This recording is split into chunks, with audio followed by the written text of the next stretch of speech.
네, 반갑습니다. 부동산 전망하는 남자 골든마우스 인사드립니다. 오늘은 오랜만에 상가에 대해서 한번 알아보도록 하겠습니다. 제가 그동안 주거용에 대해서 좀 많이 말씀드렸는데요. 주거용의 대표적인 형태가 아파트나 주택이라고 할 수 있으면 상가는 대표적인 수익형 부동산이라고 할 수 있는데 제가 많이 말씀드린 부동산 정책에 많이 나왔던 게 대부분은 주거용 부동산이라고 볼 수 있어요. 주거용 부동산이 아직까지는 대표적인 아파트 값이 떨어지지 않다 보니까 계속 억제책이 계속 많이 나왔어요.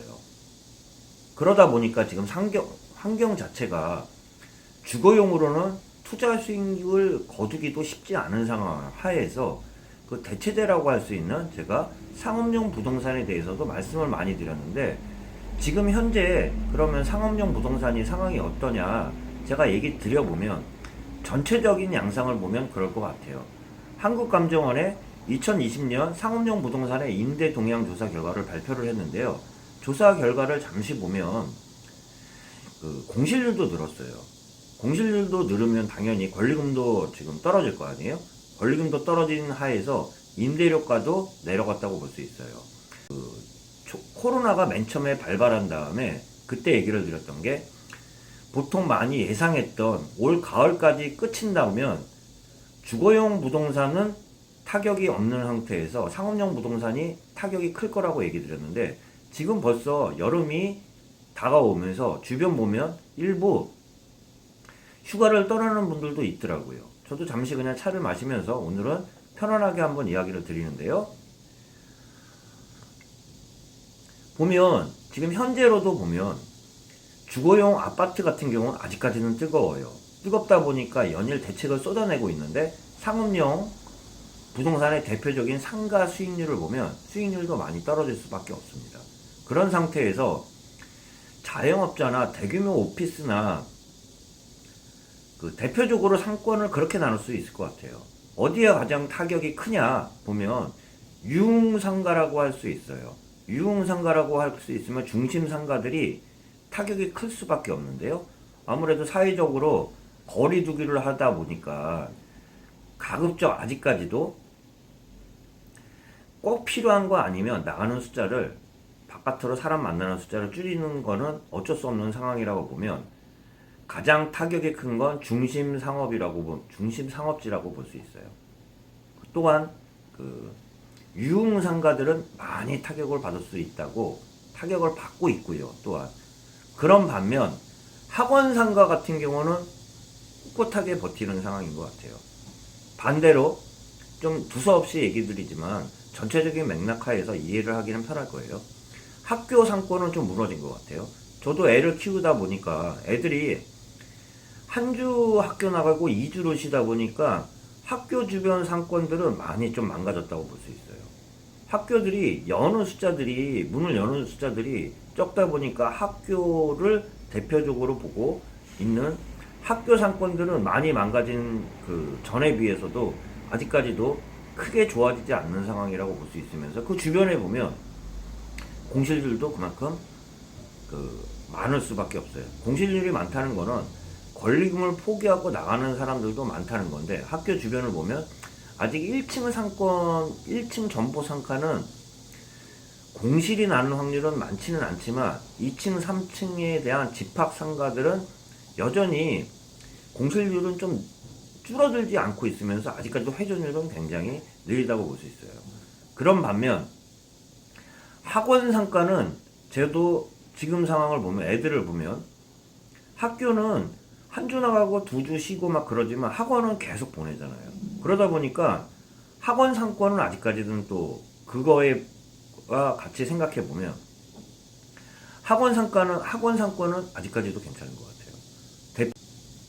학원 상권과 대표적인 사교육이라고 할 수 있는 학원 상가 주변의 상권은 지금 극명하게 갈린다고 할 수도 있으면서 또한 유흥상가라고 할 수 있는 저도 보면 많이 나오는 게 권리금도 대폭 줄이면서 많이 접수가 되는 걸 보면 대표적으로 하나 딱 찍어보면 다중이용업소라고 할 수 있어요. 다중이용업소의 뭐 대표적으로 유흥상권이라고 할 수 있는 커피나 그 다음에 커피숍이나 호프집이나 또한 노래 연습실, 노래방이라고 하죠. 노래방들이 많이 나오더라고요. 지금 제가 아까 말씀드린 그거예요. 사회적 거리두기를 보다 보니까 시설비는 굉장히 많이 투자했을지 모르겠지만 그분들이 어려움은 심하다고 볼 수 있는데, 그런 반면 그렇기 때문에 또한 권리금 또한 많이 떨어졌으면서 물건들도 매물 접수들이 많이 나오더라고요. 또한 찾는 사람들도 좀 적은 상황이라고 할 수 있는데, 이럴 때 어려울 때 제가 말씀드린 주거용 부동산이 더 이상 투자처로 곽강이 쉽지 않은 상황에서 상업용 부동산으로 돌린다고 했을 때, 대표적으로 좀 여러분들한테 이왕이면 상업용 부동산을 찾는다면 아직까지는 유흥업종 중심 상권보다는 생활 밀착형이라고 할 수 있는 주택가 상권들 있잖아요. 꼭 필요한 상권들. 그거 아니면은 학원 상권들은 아직까지는 여전히 좋아요. 유흥업종 말고 주택 밀착형 상권이라고 할 수 있는 뭐 대표적으로 편의점이잖아요. 단지 내 상권이라고 할 수 있는, 또한 소규모 같은 경우는 1층 상권들은 그래도 버티는데, 투자를 하면 지금 현재로서는 투자 수익률이라고 권리금 또한 그런 상권들도 빈 공실이 늘어나다 보니까 찾아보면 매매가는 올라가지를 않았어요. 그렇다고 떨어지지는 않았어요. 주인들 입장에서도 낮추면 팔리겠지만 매매주택 상가 상권 같은 경우는, 상가 점포 같은 경우는 매물이 많지 않은 게 사실이에요.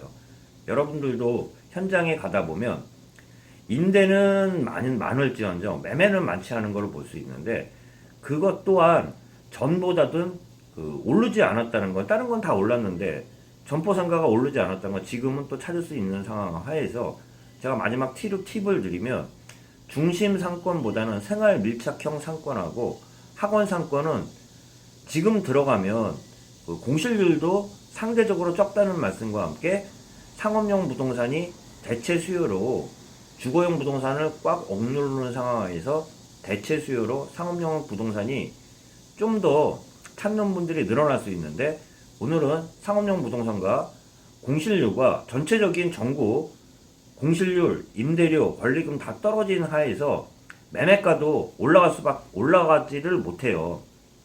매매가는 어떻게 보냐면 수익률 평균적으로 보면 수도권 대비 5%에서 6%라고 보면 수익률이 떨어지면 가격은 올라가지 않습니다.